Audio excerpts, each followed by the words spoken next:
So let's just assume that we know better. We are much more, because we are HR, we're enlightened, we're evolved, right? So what would be the opposite of avoiding people? We engage them, right? What happens, and this takes us towards this place called respect. When I meet somebody, whether it's Jim or whether it's Allie back there, anybody that I meet that I see is different, I'm going to lean in and I'm going to, rather than avoiding those differences, I'm going to explore them. What attitudinal component do I have to do to be able to do that consistently? I have to be curious, right? And out of all the attitudes that I think would be most helpful in our workplace today that we don't have enough of, it's curiosity. We see people's differences, and rather than judging those differences as good or bad, we lean into them and explore them. And invariably, when I discover, and I roll up my sleeves and take a deep dive into somebody's differences, what else do I discover along the way? Similarities. How many of you have friends, great friends, who look and sound nothing like you?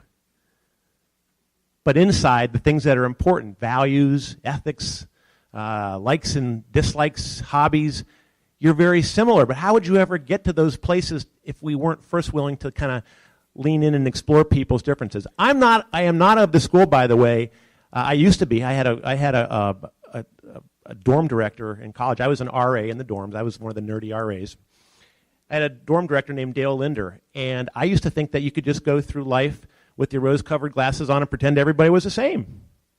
And Dale was 5 years older than me. He was a black man, and he used to just shake his head and say, "Paul Meshanko, you don't know what you don't know." And he was right. He was right. He said, you can't respect somebody if you ignore their differences. You can't stand there and interact with me and pretend I'm not black, because I'm black.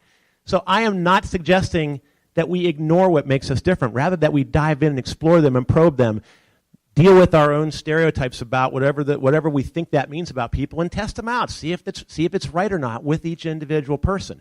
But here's the thing you got to know, and this does, by the way, take us to this place called respect. But you got to know up front that engaging people